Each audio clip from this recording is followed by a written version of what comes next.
Thanks for joining me on episode 1375 of the Inspired Stewardship Podcast. I'm Marcus Hall, author of Pursuing Spiritual Wealth, 40 Principles That Make Your Life Richer.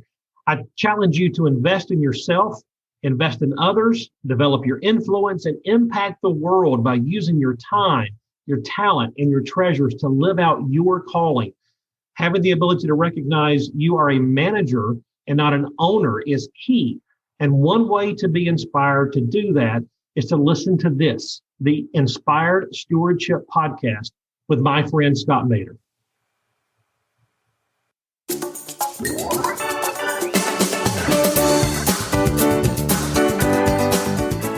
Engage in acts of kindness, give, serve, love, but also be thankful to receive those things from others. Instead of looking around and wondering, I wish things could be different. Grow and bloom where you're planted. Take steps, take risk, and step out in faith, because with God, you cannot fail.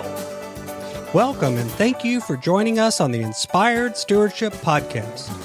If you truly desire to become the person who God wants you to be, then you must learn to use your time, your talent, and your treasures for your true calling.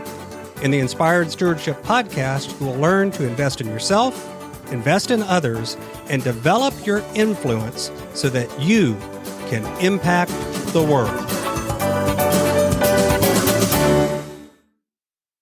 In today's Spiritual Foundation episode, I talk about Philippians chapter 4, verses 4 through 13.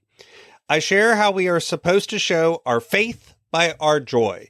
And I also talk about how we find joy in community. Philippians chapter 4, verses 4 through 13 says, Rejoice in the Lord always. Again, I will say, rejoice. Let your gentleness be known to everyone. The Lord is near. Do not worry about anything, but in everything by prayer and supplication with thanksgiving, let your requests be made known to God. And the peace of God, which surpasses all understanding, will guard your heart and your minds in Christ Jesus. Finally, beloved, whatever is true, whatever is honorable, whatever is just, whatever is pure, whatever is pleasing, whatever is commendable, if there is any excellence and if there is anything worthy of praise, think about these things. Keep on doing the things that you have learned and received and heard and seen in me, and the God of peace will be with you. I rejoice in the Lord greatly that now at last you have revived your concern for me. Indeed, you were concerned for me, but had no opportunity to show it. Not that I am referring to being in need, for I have learned to be content with whatever I have. I know what it is to have little, and I know what it is to have plenty. And in any and all circumstances, I have learned the secret of being well fed and of going hungry, of having plenty and of being in need. I can do all things through him who strengthens me. Have you ever had one of those sessions, maybe sitting around a fire when out camping, or maybe in your dorm room during college, where you're sitting around with a bunch of friends and you're hitting each other with those questions and riddles and things that you really just don't seem to know if there's any sort of answers to them. These sorts of philosophical, how many angels can dance on the head of a pin kinds of questions. If God is all powerful, can he make a rock so big that even he can't lift it? I think we've all had moments where we're wondering about questions, whether they're serious or whether they're joking, and we ponder whether they're really important. And what do they really mean? What are the secrets of life? And one of those times then when we were sitting around like that, one of the topics that came up, because I was a Christian living with several non-Christians in my dorm, was, if you're a Christian, should it show? And whether or not it should show, whether or not people should be able to tell that you're a Christian when they look at you. I wondered, do you mean, should we wear name tags? Like, no. Should we wear a particular uniform or prayer cap or shawl or special shoes? What do you mean by should it show? Should our faith show? Should a passerby, a total stranger, be able to look at you and know that you are a follower of Jesus? Should it show? At first glance, and at one level, of course, the answer to that is no, that's ridiculous. It's not like we have a tattoo or a certain mark on our head or a certain way of acting that should make it obvious. And besides, it's not about the facade or what other people can perceive anyway, because only God is able to see into our heart and into the hearts of others and know what is true and what is a facade anyway.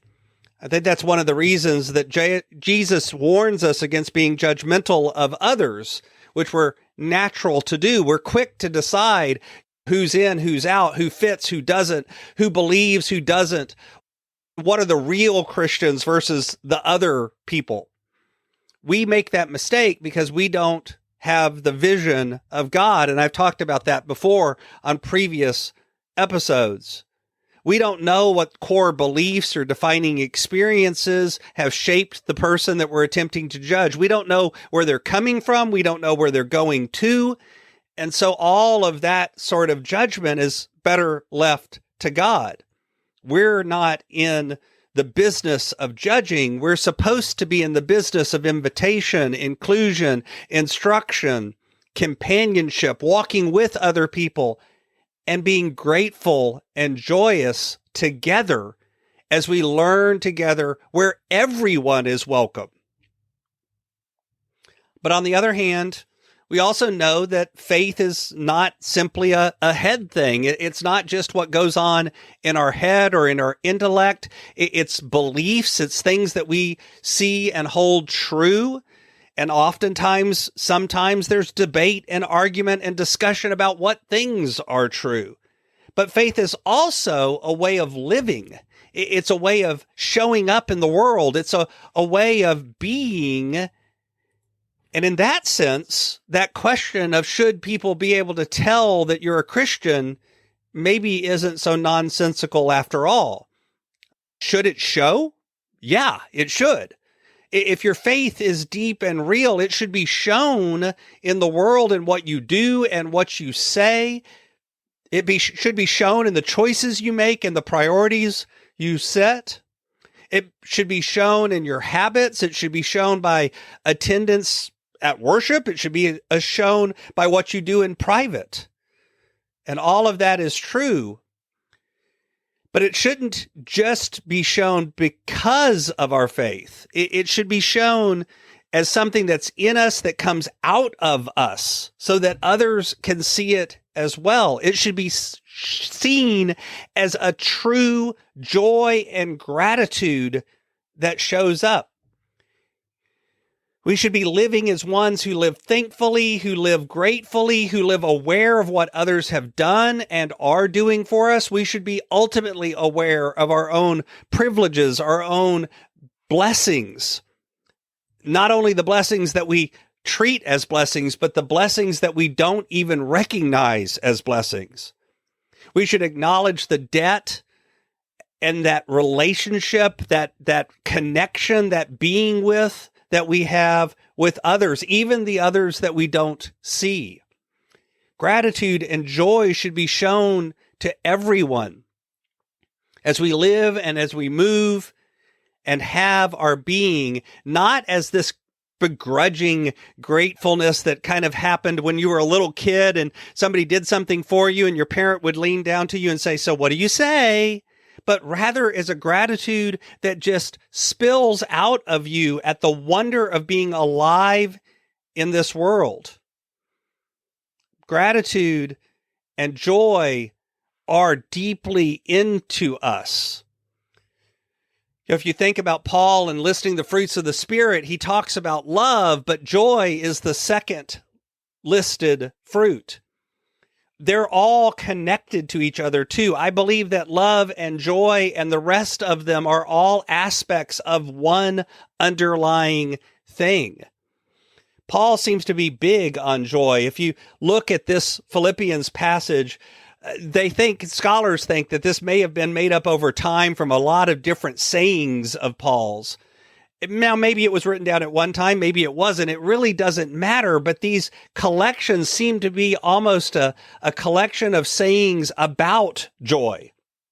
I think these sayings were either put down by Paul or collected by others as a way of saying this is how Paul viewed joy. Let your gentleness be known to everyone. Let it show. Joy is found in the knowledge and the nearness of God. The Lord is near. That everything you should treat with prayer and supplication and thanksgiving, not worry. That is a way to joy. And I will be honest, that's something that I struggle with a lot. There are days where I feel beat up and put down, and finding joy in the moment is almost impossible. I think we all have that. Paul had that. And yet what he's saying here is even when you feel that way, you still have to show up with joy, whether you have a lot, whether you have a little. Whatever is true, whatever is honorable, whatever is just, whatever is pure, whatever is pleasing, whatever is commendable, there are the things that you should be thinking on, that you should be dwelling on. Dwell in those things, and eventually that joy will return. You will find it again. And then Paul says, live in community, show up with other people, because on those days where you can't find joy, maybe someone around you can lift you up and show you faith at work. Find people around you that are walking the walk and talking the talk. And on the days where they're down, you lift them. And on the days where you're down, they lift you. Engage in acts of kindness, give, serve, love, but also be thankful to receive those things from others. Instead of looking around and wondering, I wish things could be different. Grow and bloom where you're planted. Take steps, take risk, and step out in faith, because with God, you cannot fail. Paul says that he's learned the secret to this kind of joy. It is powered by gratitude.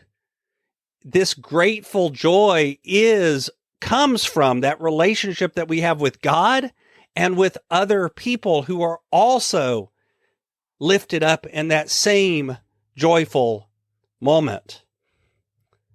Thanks for listening.